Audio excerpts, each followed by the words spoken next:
Yo, everyone, what's up? SPP podcast in the house. SPP podcast in the house. Serious? Of course, the big thing on the show was the WWE title match is set for the Royal Rumble. It took all night long to finally get there, but we got it. It's going to be a fatal four-way between Roman Reigns, Randy Orton, AJ Styles, and LA Knight. Yeah. And so it's all set up, and that's where we started the night. That's where we ended the night. We had the contract signing with all the guys at the beginning. That was kind of fun to see everyone interacting in the ring. A good exchange by LA Knight and AJ Styles leads to a brawl. Randy Orton just kind of chilling in the back. That was kind of funny. Just really didn't have much to say till the very end. Paul Heyman comes out and does his thing. The interactions between Paul Heyman and Randy Orton is always fun to watch. Paul Heyman plays the chicken shit guy pretty well most of the time, and Nick Aldis is really becoming a big figure here in WWE. I kind of like his presentation as a general manager. Big dude, looking real nice in that suit and whatnot. But yeah, we got a title match set up for the Royal Rumble, and oh shit, it should be pretty good, man. Like, I'm looking forward to it. And the more and more they kind of played into it, the more and more I feel like maybe we could see a new champion at the Royal Rumble, right? Depending on what they want to do. There's a lot of things happening in WWE right now, whether it's good or bad. There's a lot of things that are happening, and that could be shaking up this main event scene as we get closer to to WrestleMania. Whew, so I don't know. They could do a lot of things here, making me believe. This show made me believe that maybe they could do something different here, but I don't know. But yeah,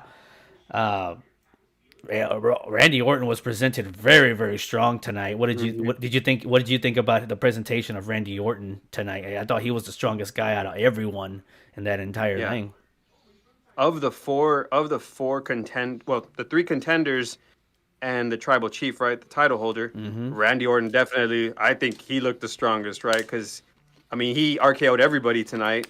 He gave everybody the RKO discounts. Yeah, it was the an discount RKO. It was an RKO mega sale tonight. Yeah. You So get everybody was or it was the Oprah giveaway. You get an RKO and you get an RKO and you get a everyone. He must have laid out about a dozen of the damn things tonight. everybody was catching RKOs tonight. So, but can we really quick I know needs to be like discussed, right? Because Sure. there seems to be a trend going on in the WWE. Can we rate Randy Orton's shorts that he came out with when he first came out of the locker room? Because my goodness, the shorts thing is the new trend. First Kofi started it, and now Randy came out in these really weird looking shorts. So what do you 0 out of 5 stars for me. 0 out of 5 stars? Yeah. It's I a was weird like, it's a Randy, weird look, man. I don't know. Like he just got out of bed or something.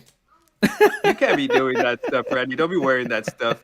But yeah, I mean, so in all totality, though, we're talking, you got LA Knight, you got AJ Styles, who are really not vibing, man. They got more beef than, I don't know, McDonald's beef section right now because my God, these guys cannot get along. And Randy Orton's just sitting back, just watching them, just like I think at one point he was like, "Hey, what's wrong with you guys? Like, what's y'all's problem, right?"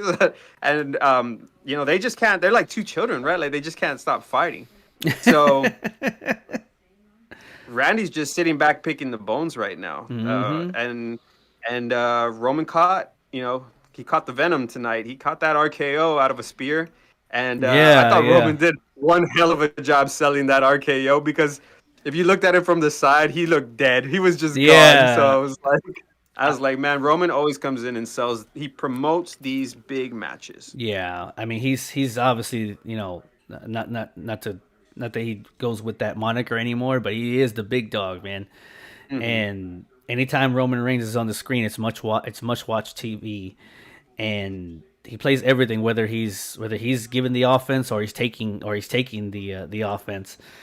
He does everything so well. That's why he's the best in the business right now. He just does everything so well, whether you like him or don't like him. Like we said at the beginning, making Randy look strong here and making me believe that there's a possibility that he could, right? I'm not saying it's going to, right? I think we all kind of have a direction of where Roman's headed, but what if it did? I mean, right? And this is how you do that, right? This is how you make people believe in something else other than just because I honestly like I'm gonna be honest with you. I actually written in my notes before the show was over.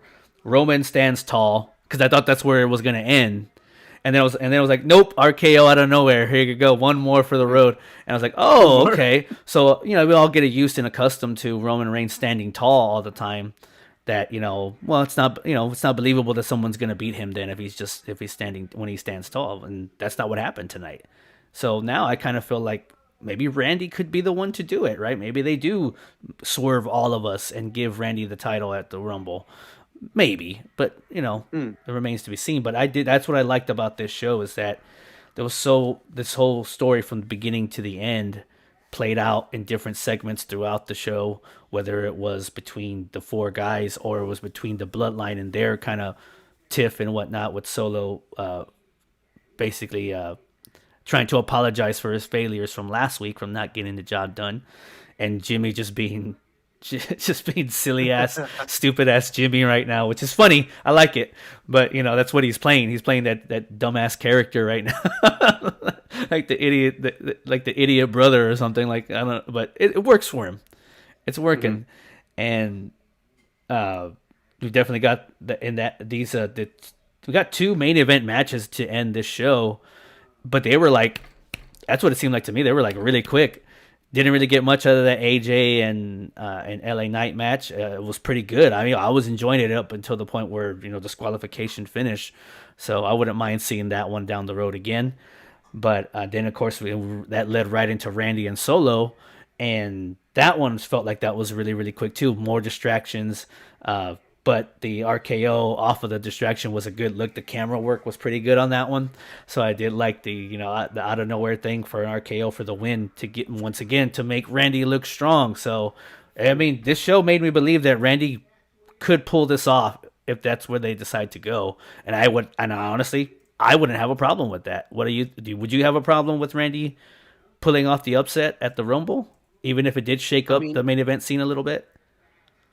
I mean, I think like right now, like the main event scene's like jacked, right? When we think about it, like today, where it's gonna go, right? Like I think WWE has their hands full with planning out the main events going forward, because we don't really know who Roman's opponent is gonna be there, right? Is it gonna be Cody Rhodes? Are we looking at The Rock? Yeah. And so there's too many unknowns, variables.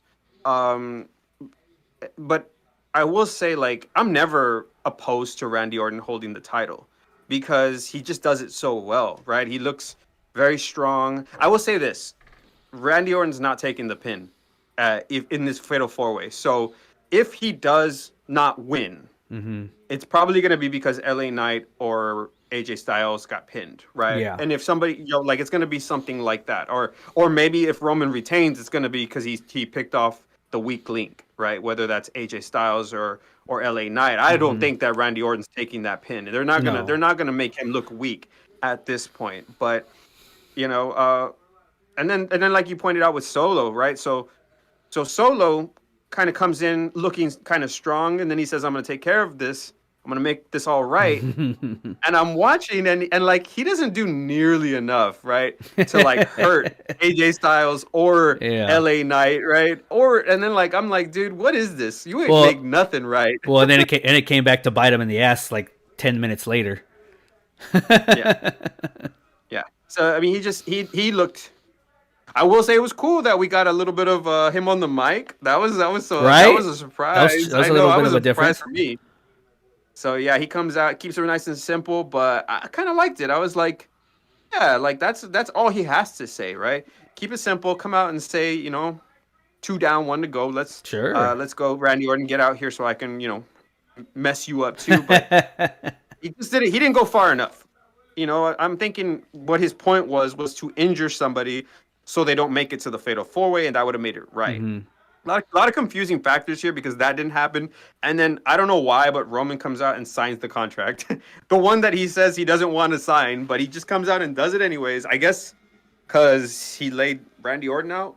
with a Superman punch that made him feel empowered and decided I can take on the world. So I'm just gonna sign my name on the dotted line. I'm gonna go ahead and sign my name on this match that I've been begging all night long that I'm not gonna be a part of.